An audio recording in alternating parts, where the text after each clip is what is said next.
अस्सलाम वालेकुम everyone, this is Urush Shakeel the facilitator और हम वीडियो सीरीज़ को कंटिन्यू कर रहे हैं।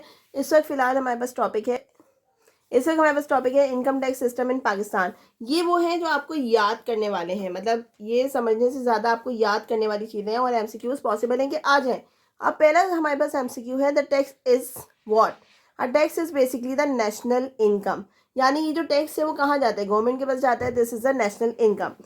फिर आ रहा है with a view to apply the modern taxation technique. अगर मैं टैक्स को बेहतर करना चाहूँ, ठीक है, technique to improve the tax to GDP, gross domestic product, ठीक है, ratio the inland revenue wing to the FBR, तो हमें क्या करना पड़ेगा, तो हम करेंगे भाई ये जो है जीडीपी ने, एफबीआर ने फर्दर इम्प्रूव किया था, तो किस चीज़ को इम्प्रूव किया था, इनकम टैक्स को।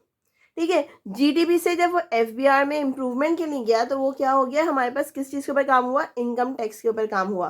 फिर हमारे पास आ रहे हैं Who is the author of the principle of political economy and taxation? तो दिस इज डेविड रिकार्डो।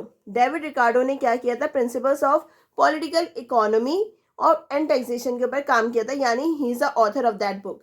फिर आया था taxation according to the person's ability to pay is universally accepted principle, यानी जितनी उसकी लाइबिलिटी होगी, जितना वो उसकी वर्थ है उसके ऊपर वो लाइबल है कि वो पे करे। तो वो किसके ऊपर पे कर रहा है, वो इनकम टैक्स पे कर रहा है, whatever he is earning उसके ऊपर वो टैक्स पे कर रहा है, and that is called income tax. Income tax is levied by, कौन अप्लाई करता है, so it is levied by central government. कौन करता है, सेंट्रल गवर्नमेंट।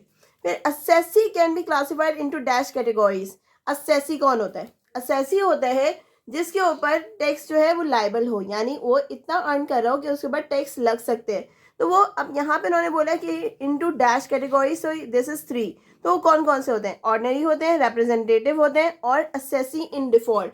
वो जो लाइबल तो है लेकिन वो पे ही नहीं कर रहा, तो वो असेसी इन डिफॉल्ट चला जाएगा। ऑर्डिनरी, रिप्रेजेंटेटिव और असेसी इन डिफॉल्ट। असेसी कौन है, जिस बंदे के ऊपर लाइबिलिटी चार्ज हो रही है, यानी इनकम टैक्स चार्ज हो रहा है। फिर आ रहा है incomes on which the income tax is not charge. वो इनकम जो आपने कमाया है वो कौन सी इनकम है जिसके ऊपर इनकम टैक्स चार्ज नहीं हो रहा, वो होती है एग्जेम्प्टेड इनकम, यानी उसके ऊपर हम इनकम टैक्स चार्ज नहीं करते। Direct tax is paid by dash who earn income. कौन पे करता है, डायरेक्ट टैक्स जो है वो कौन पे करता है। Let's suppose if I purchase the chips, तो चिप्स के ऊपर लिखा होता है सेल्स टैक्स, तो I am paying direct sales tax. तो I am what, I am a person, I am a human. ठीक है, तो यहाँ पे होगा the direct tax is paid by the person who earn income in the relevant previous year, person. ठीक है, फिर cost of the long term debentures. Cost of the long term debentures, debentures मैंने आपको पहले ही बताया था, नोट्स होते हैं, सिक्योरिटी नोट्स। ठीक है, are not eligible for indexing, ये इंडेक्स ही नहीं होते। Long term notes, long term credits, ये हम नहीं करते। In Pakistan income tax is collected by, कौन कलेक्ट करता है, ये हमारे पास फेडरल गवर्नमेंट कलेक्ट करती है। आप इसको एफबीआर से भी याद रख सकते हो। फिर it is easy and convenient to pay indirect taxes. Why indirect taxes, क्योंकि you are paying on product you are purchasing. Direct taxes is applied on your income. Indirect taxes are whatever you are purchasing, you are sending, you are paying indirect taxes। ठीक है, major federal taxes इन Pakistan include, कौन कौन से होते हैं, sales tax, मतलब जितना tax हमारे पास उठ के जा रहा होता है, जो हमने बहुत सारा रेवेन्यू जनरेट किया, तो वो किस टैक्स से किया, वो हमने सेल्स टैक्स से किया। विच of the following tax is direct tax, इनमें से कौन सा टैक्स है जो कि डायरेक्ट टैक्स है, this is the income tax. ठीक है, तो हमारे पास डायरेक्ट टैक्स आ गया। क्यों, क्योंकि मैंने आपको बताया था indirect taxes are easy to collect. कैसे, मैं जो भी खरीदूंगी मैं उसी वक्त देन एंड देयर उसको पे कर दूंगी। इनकम टैक्स, फिर आप क्या कराओगे, अपना एनटीए बनाओगे and then you are paying income tax. Some of the people are not paying income tax. ठीक है, तो ये क्या है, इट इज डिफिकल्ट। ठीक है, अब ये पर्सन के ऊपर है कि वो इनकम टैक्स पे कर रहा है या नहीं कर रहा।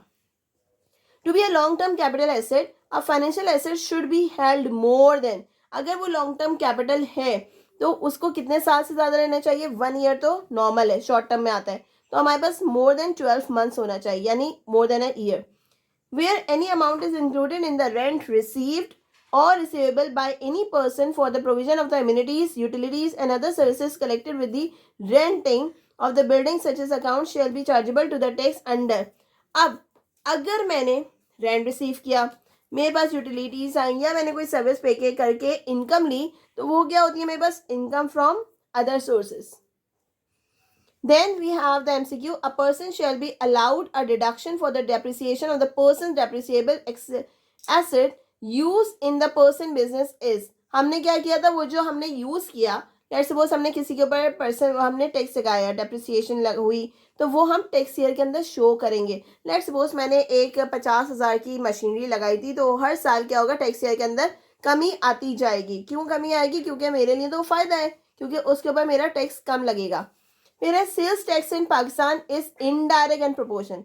आई टोल्ड यू कि वो इनडायरेक्ट टैक्सेस हैं, you are not paying on income tax. ठीक है, वो इनडायरेक्ट टैक्सेस एंड प्रोपोर्शनल है. जितनी ज़्यादा सेल होगी, जितनी ज़्यादा बड़ी अमाउंट होगी, उसकी कंपैरेटिव वो आपका सेल टैक्स होगा. Determining the tax liability is called. अब टैक्स कितना देना चाहिए, टैक्स कितना पे करेगा, कौन से डिपार्टमेंट कितना टैक्स पे करेगा, दिस इज कॉल्ड असेसमेंट. ठीक है, this is called assessment. VAT stand for value added tax. फिर RGST, R is for reform. ठीक है, जनरल. फिर हमारे पास आ गया सेल्स एंड टैक्स, तो हमारे पास आ गया reform general sales tax. VAT value added tax, RGST reform general sales tax. Gift from the client are treated as. अब गिफ्ट आए, gift from the client are treated as professional income, यानी वो भी क्या किए जाएंगे, कंसीडर प्रोफेशनल इनकम में किए जाएंगे, यानी वो एज ए रेवेन्यू कंसीडर किए जाते हैं. ठीक है, what is the old name of FBR, this is CBR. ठीक है, सेंट्रल बोर्ड ऑफ रेवेन्यू. फिर आ गया an asset in on which the depreciation is allowable is dash asset, यानी कौन सा एसेट है जिसके ऊपर डेप्रिसिएशन लगना शुरू हो जाएगी, that is short term asset, यानी साल वाला भी जो आपने लिया है तो उसके ऊपर भी क्या होगा, डेप्रिसिएशन लग जाएगी. Into how many classes depreciable assets are divided into the for the purpose of depreciation, कितनी क्लासेस में उसको हम डिवाइड करते हैं, डेप्रिसिएबल एसेट को तो हम 4 क्लासेस के अंदर डिवाइड करते हैं.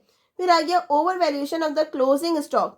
अब क्लोजिंग स्टॉक जो था ना वो ज़्यादा रिकॉर्ड हो गया. ठीक है, लेट्स सपोज मेरे पास 10 स्टॉक्स थे, अब वो 12 स्टॉक्स मेरे पास क्या हो गए, ऐड हो गए. तो बेसिकली उसका इफेक्ट क्या होगा, deduction from net profit. Net profit में कमी आ जाएगी क्योंकि रेवेन्यू जनरेट नहीं हुआ.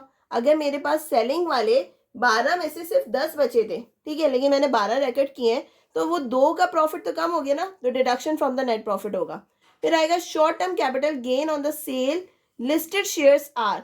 क्या होते हैं शॉर्ट टर्म कैपिटल, यानी हमने छोटी छोटी जो चीज़ें ली हुई थी, शॉर्ट टर्म यानी ईयर वाले, तो gain on the sales of the listed are taxable, वो भी टैक्सेबल है शॉर्ट टर्म. अच्छा, everything is taxable, legal illegal other sources, everything is taxable. Even illegally जो आप अर्न करते हो उसके ऊपर हाई रेट का टैक्स अप्लाई करते हैं. ठीक है, क्योंकि आप पकड़े जाते हो उसके ऊपर आप बहुत ज़्यादा उसको छुड़ाने के लिए बहुत ज़्यादा टैक्स पे करते हो, तो वो होता है हमारे पास हाई रेट टैक्स. फिर आता है कैजुअल इनकम इज इंक्लूडेड इन, किस में इंक्लूड होती है, इनकम फ्रॉम अदर सोर्सेज. यानी लेट्स सपोज अगर मैं कहीं पे जॉब कर रही हूँ और साथ में मैं घर से कोई काम कर रही हूँ, that is my casual income, तो वो भी क्या है, इनकम फ्रॉम अदर सोर्सेज है.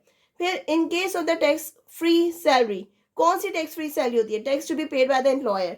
एम्प्लॉयर ने एम्प्लॉय को सैलरी दे दी, उसने अपने अकाउंट से दे दी, उसने कोई टैक्स नहीं कटवाया, लेकिन अब एम्प्लॉयर को जब मिलेगी तो वो क्या होगी, वो टैक्स पे करेगा बेचारा उसके ऊपर, तो that is called tax to be paid by the employer.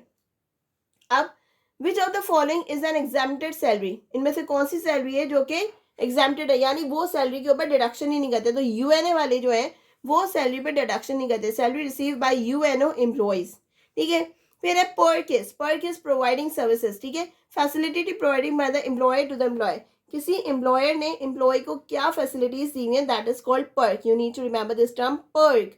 तो पर्क क्या होता है कि हमें किस तरह की किसी एम्प्लॉयर ने एम्प्लॉय को क्या सर्विसेज दी हैं. ठीक है, so we have done 30 MCQs in this video and I'm going to continue the next one very soon. Thank you. Allah Hafiz.